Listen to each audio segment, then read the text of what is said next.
نحمدہ و نصلی علی رسولہ الکریم۔ اللہ تعالیٰ کی نعمتوں کو انسان اگر گننا چاہے تو گن نہیں سکتا، کیونکہ اللہ پاک قرآن پاک میں ہی یہ فرماتے ہیں وَإِن تَعُدُّوا نِعْمَتَ اللَّهِ لَا تُحْصُوهَا،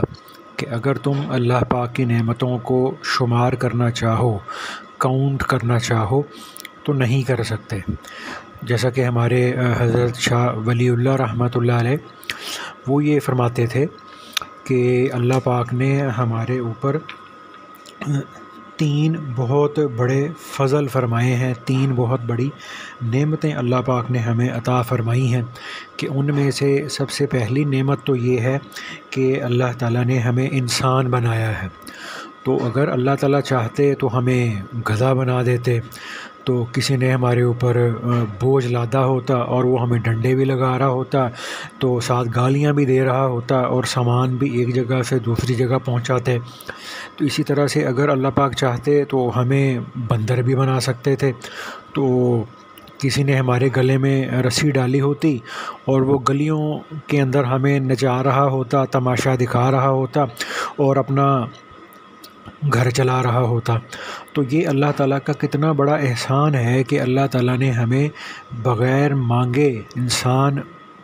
بننے کی نعمت عطا فرمائی۔ تو اس نعمت پر اللہ تعالیٰ کا جتنا بھی شکر ادا کریں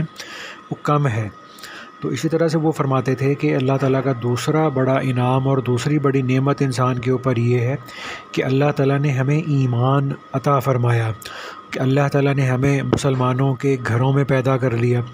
تو ابھی تو ہمیں اپنے دائیں بائیں ارد گرد کا بھی نہیں پتہ تھا کہ جب ہمارے ایک کان میں اذان کہی گئی اور دوسرے میں اقامت کہی گئی، تو ایسے ہی تھوڑا بچہ بڑا ہوتا ہے تو مسجد میں جانے لگتا ہے، قرآن پاک پڑھنے لگتا ہے۔ تو یہ اللہ تعالیٰ کی دوسری نعمت ہے ہمارے اوپر۔ اور پھر تیسری نعمت فرمایا ہمارے اوپر یہ ہے کہ اللہ تعالیٰ نے ہمیں اپنے محبوب نبی حضرت محمد صلی اللہ علیہ وآلہ وسلم کی امت کے اندر پیدا فرمایا۔ اور یہ امت تو وہ امت ہے کہ جس کے اندر پیدا ہونے کے لیے گزشتہ انبیاء نے دعائیں مانگی کہ اللہ ہمیں اپنے نبی صلی اللہ علیہ وآلہ وسلم کی امت میں پیدا فرما۔ تو اللہ پاک نے حضرت عیسیٰ علیہ السلام کی یہ دعا قبول فرمائی اور وہ قیامت سے کچھ پہلے ہمارے نبی حضرت محمد صلی اللہ علیہ وآلہ وسلم کی امت میں تشریف لائیں گے۔ تو ایسے ہی جو ہے نا، وہ ایک دفعہ میں کسی بزرگ سے یہ سنا تھا کہ ایک ڈاکٹر صاحب تھے، ان کا ایک بیٹا بھی ڈاکٹر تھا اور ان کی بیوی بھی ڈاکٹر تھی۔ تو ان کا ایک اور بیٹا ڈاکٹر بنا، تو ڈاکٹر بننے کے چند دنوں کے بعد اللہ کا کرنا ایسا ہوا، اس کا ذہنی توازن بگڑ گیا اور وہ بیچارہ پاگل ہو گیا۔ تو اب جو کوئی اس کے پاس آتا وہ اس کو ہی پٹائی کرتا، اس کو مارتا، اس کو ٹھڈے مارتا۔ تو اب وہ اتنے بڑے ڈاکٹر صاحب جن کی اپنی فیملی بھی ڈاکٹر تھی، انہوں نے کیا کیا، اپنے اس ڈاکٹر بیٹے کے لیے گھر میں نا ایک پنجرہ تیار کروایا،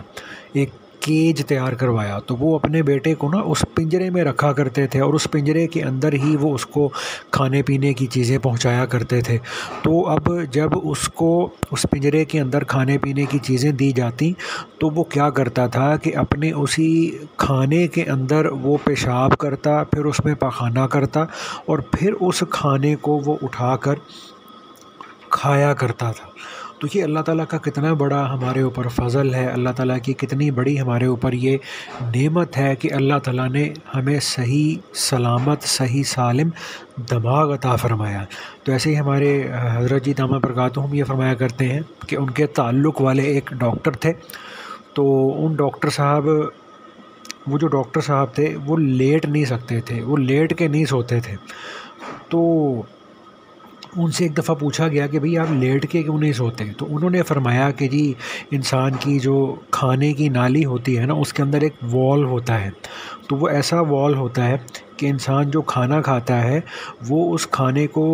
غذا کی نالی کے اندر تو جانے دیتا ہے، لیکن اس نالی سے اس کو وہ باہر نہیں آنے دیتا۔ تو وہ کہتے کہ جی ہم اس کو اپنی زبان میں نان ریٹرن والو کہتے ہیں، یعنی جب غذا اندر جاتی ہے تو وہ وال کھل جاتا ہے، اور جب باہر نکلنے لگتی ہے تو وہ وال بند ہو جاتا ہے اور غذا کو واپس انسان کے منہ کی طرف نہیں آنے دے گا۔ تو اس لیے ابھی جب ہم کھانا وغیرہ کھائیں اور ابھی سر کے بل الٹے کھڑے ہو جائیں تو ہمارے منہ سے کھایا ہوا کھانا باہر نہیں نکلتا۔ تو وہ جو ڈاکٹر صاحب تھے انہوں نے کہا کہ حضرت اللہ کی شان یہ ہوئی کہ میرا یہ وال خراب ہو گیا، تو اس کا نتیجہ یہ نکلا کہ جو کچھ معدے میں ہوتا ہے، میں ذرا بھی تھوڑا سا الٹا ہو جاؤں، یعنی سجدے میں جانے والی پوزیشن میں ہو جاؤں یا لیٹنے والی پوزیشن میں ہو جاؤں، تو وہ سارے کا سارا کھانا میرے منہ سے باہر نکلنے لگتا ہے۔ تو کہتا میں نے ڈاکٹروں کو بھی چیک کروایا تو ڈاکٹروں نے کہا کہ جی اس کا فی الحال تو ہمارے پاس علاج کوئی نہیں ہے، تو اس لیے آپ کو اپنی باقی زندگی بیٹھ کر گزارنا ہوگی، آپ لیٹ بھی نہیں سکتے۔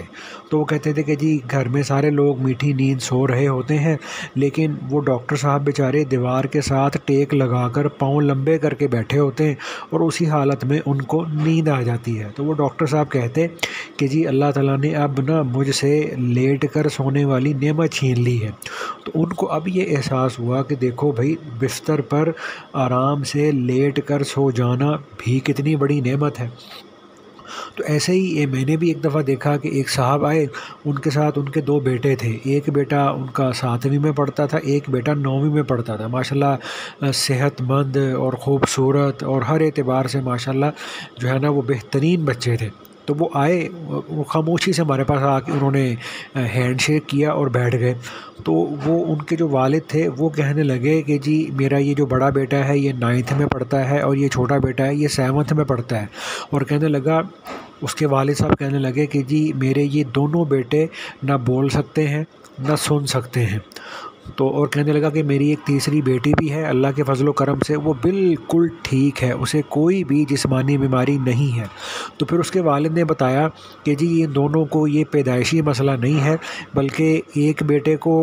بچپن میں یعنی پیدائش کے کچھ عرصے کے بعد تیز بخار ہوا، تو اس تیز بخار کے نتیجے میں اس کی بولنے اور سننے کی جو تھی نا وہ نعمت،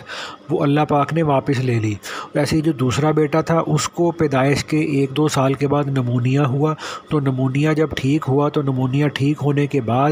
اس دوسرے بیٹے کی بھی بولنے اور سننے کی جو صلاحیت ہے وہ ختم ہو گئی۔ تو پھر اس کے باپ نے بتایا کہ جی ہم نے تقریباً یہ 5-6 سال پہلے جو اس کا بیٹا 7ویں میں پڑھتا تھا اس کے بارے میں انہوں نے بتایا کہ جی ہم نے تقریباً 6-7 سال پہلے اس بچے کا ایک آپریشن کروایا تھا، تو اس آپریشن پر خرچہ تقریباً 20 لاکھ روپے آیا تھا۔ تو وہ کہنے لگے کہ جی ڈاکٹروں نے کہا کہ جی ہم ایک چانس ہے، اللہ کرے کہ اس آپریشن کے نتیجے میں بچے کی بولنے سننے کی جو صلاحیت ہے وہ واپس آ جائے۔ تو وہ کہنے لگا کہ جی ڈاکٹروں نے بچے کے سر کا آپریشن کر کے نا بچے کے کان کے قریب، سر کے اندر کان کے قریب ایک جیسے ہماری موبائل کی سم ہوتی ہے نا اس طرح کی کوئی چیز ڈالی۔ تو پھر میں نے جو ہے نا وہ اس بچے کے سر پہ ہاتھ بھی پھیر کے دیکھا تو وہ باقی اس بچے کے سر کے اندر ایک چیز محسوس ہوتی تھی پڑی ہوئی۔ تو لیکن وہ کہنے لگا کہ جی ہم نے اس بچے کا آپریشن بھی کرایا، 20 لاکھ روپیہ بھی خرچہ، لیکن اس بچے کی جو بولنے اور سننے کی جو صلاحیت تھی وہ واپس نہ آ سکی۔ تو اب ہمارے اوپر اللہ پاک کا کتنا بڑا فضل ہے، کتنا بڑا احسان ہے کہ اب اللہ تعالیٰ نے ہمیں صحیح بولنے، صحیح سننے، صحیح سوچنے، صحیح چلنے، صحیح چیزوں کو پکڑنے کی توفیق عطا فرمائی۔ اب دونوں بچوں کے کان بھی صحیح سلامت ہیں، دونوں بچوں کی زبان بھی صحیح سلامت ہے، لیکن وہ دونوں بچے نہ سن سکتے ہیں نہ بیچارے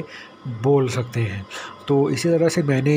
ایک کتاب کے اندر یہ پڑھا تھا کہ کراچی میں شاید ایک آدمی تھا، اس کا ایکسیڈنٹ ہوا، تو اس ایکسیڈنٹ کے نتیجے میں اس کے چہرے پہ کچھ چوٹیں وغیرہ بھی لگیں۔ تو اب وہ جب چوٹیں لگی تو اس کی ایک آنکھ کا جو پپوٹا تھا وہ کٹ گیا۔ تو اس کی ایک آنکھ پر پردہ تھا، دوسری پر پردہ نہیں تھا، جیسے مچھلی کی آنکھ ہوتی ہے کہ اس مچھلی کی آنکھ کے اوپر کوئی بھی نا پپوٹا ٹائپ چیز نہیں ہوتی، پردہ ٹائپ چیز نہیں ہوتی۔ تو چند دنوں کے بعد اس کا زخم تو وہ جو چہرے پہ تھے وہ ٹھیک ہو گئے، لیکن اس کو پریشانی یہ بنی کہ وہ اچھا خاصا اپنے گھر میں ہوتا تھا، دکان پہ ہوتا تھا، جہاں بھی ہوتا تھا، تو ہر 2-3 گھنٹے کے بعد اس کی اس آنکھ کی نظر جس کا پپوٹا کٹ گیا تھا وہ دھندلی ہونی شروع ہو جاتی۔ تو اس نے جب پہلی دفعہ اس کے ساتھ ایسا ہوا تو وہ اٹھا، اس نے آنکھوں پہ پانی کے چھینٹے مارے تو وہ آنکھ اس کی ٹھیک ہو گئی۔ تو پھر 2-3 گھنٹے گزرے، پھر اس کی وہ جو آنکھ تھی وہ دھندلی ہونی شروع ہو گئی نظر اس کی، تو اس نے پھر آنکھوں پہ پانی کے چھینٹے مارے، پھر اس کی وہ نظر ٹھیک ہو گئی۔ تو ہر 2-3 گھنٹے کے بعد اس کی اس آنکھ کی بینائی دھندلا جاتی، وہ پانی کے چھینٹے آنکھوں میں مارتا، پھر وہ ٹھیک ہو جاتی۔ تو ڈاکٹروں کو دکھایا تو ڈاکٹروں نے کہا کہ جی یہ جو ہمارا آنکھ کا پپوٹا ہوتا ہے، ہماری آنکھ کی جو پلکیں ہوتی ہیں، انہوں نے بتایا کہ جی یہ جیسے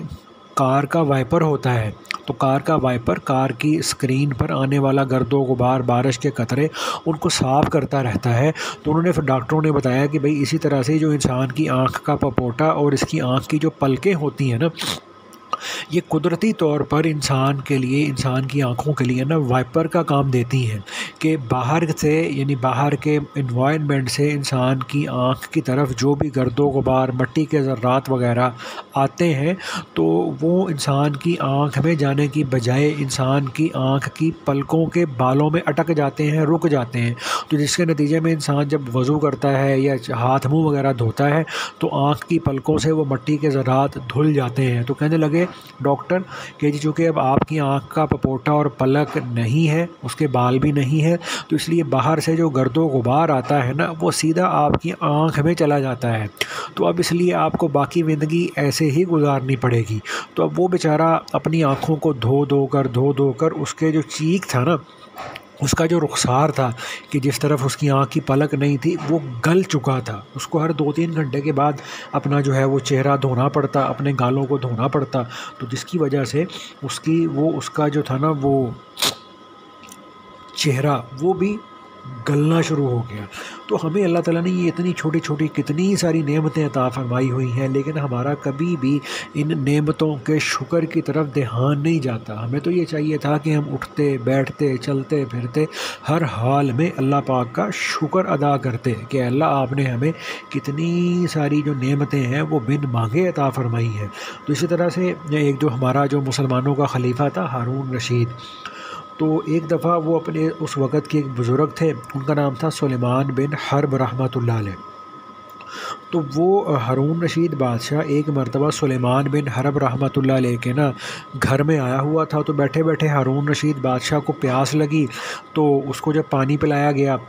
تو وہ جو بزرگ تھے نا سلیمان بن حرب رحمۃ اللہ علیہ، انہوں نے کہا بادشاہ سلامت ذرا رک جائیے، وہ رک گیا۔ تو اب سلیمان بن حرب رحمۃ اللہ علیہ نے کہا کہ بادشاہ سلامت مجھے ایک بات بتائیے، جیسے ابھی آپ کو پیاس لگی ہوئی ہے تو ایسے ہی آپ کو کبھی پیاس لگے اور پوری دنیا میں اس پانی کے سوا کہیں اور پانی نہ ہو اور پانی نہ ملنے کی وجہ سے آپ کی زندگی کو خطرہ ہو، تو آپ پانی کے ایک پیالے کو حاصل کرنے کے لیے کیا قیمت دے سکتے ہیں؟ تو ہارون رشید نے کہا کہ جی میں جس حال کا آپ نے ذکر کیا ہے نا کہ جب میری جان کو خطرہ ہے اور مجھے ایک پیالہ پانی چاہیے، تو اس وقت میں اپنی آدھی سلطنت دے کر پانی کا پیالہ حاصل کر لوں گا۔ تو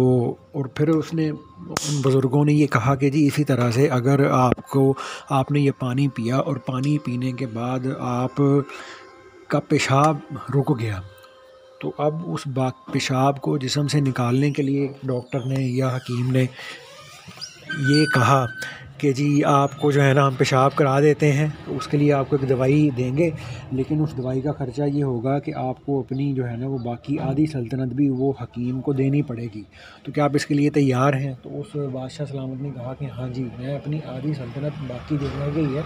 اس کو بھی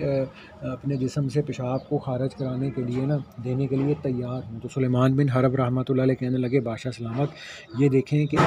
یہ آپ کی جو ساری بادشاہت ہے، اتنی بڑی بادشاہت ہے، اس کی پوری بادشاہت کی قیمت جو ہے نا وہ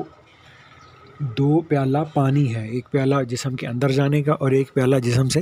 باہر نکلنے کا۔ تو اللہ پاک نا ہمیں ان باتوں پہ عمل کی توفیق عطا فرمائے۔